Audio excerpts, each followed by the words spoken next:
سلام. آموزش امروز تعویض کمک عقبه به جو 405 سمن یا پارس.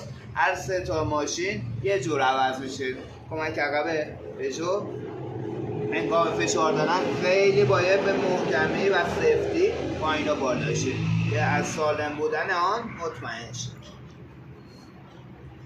برای تعویض کمک ماشین ها حرکش میکنیم، چرخ گاز میکنیم. یه دونه پیچ و مهره پایین کمک هست، یکی هم سمت بالا که با آچار 24 باید باز شه. سمت پایین رو باز میکنیم.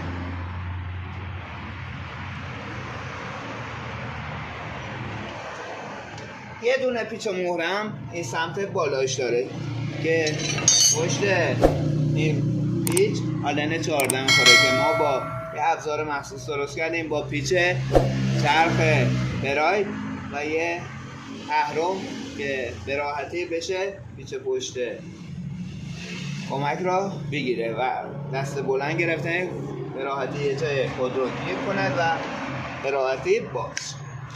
با 24 باز میکنیم، باز مهرشو پشت پیچ خیلی دقیق و راحت این مهره میگیره که ما از قبل این مهره ها را باز کردیم.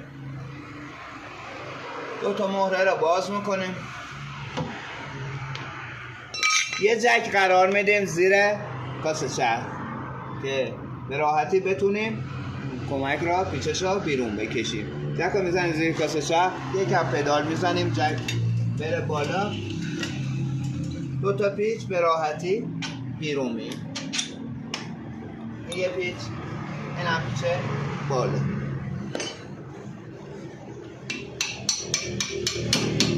کمک آزاد شد.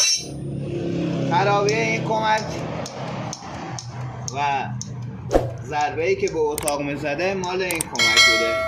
دقیقا هیچی کاردهی نداره. برای بستن سمتی که گردگیر داره سمت بالا قرار میدیم، مهرشو میبندیم سر جاش.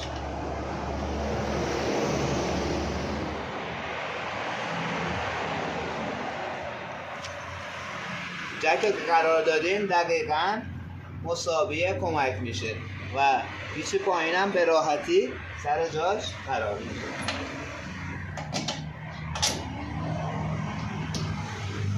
مهره سمت پایینش هم میبندیم.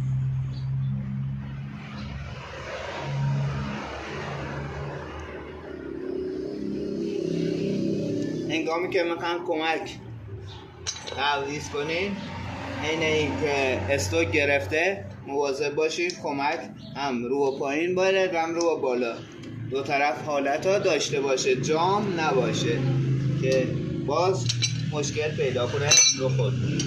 دو تا پیچ ها محکم میکنیم.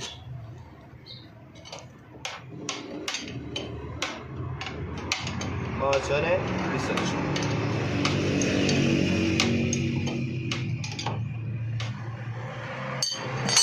جک از زیر کاسه چرخ عقب آزاد میکنیم تا بشه دو تا مهره را به راحتی سفت کنیم.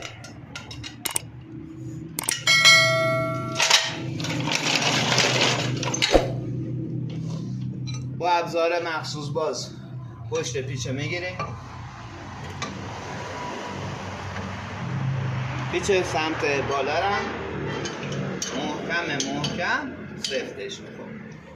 این هم از آموزش تعویض کمک عقب پژو سمن و پارس. امیدوارم از این آموزش هم خوشتان آمده باشه. ما را در این کانال حمایت و دنبال کنید. با تشکر.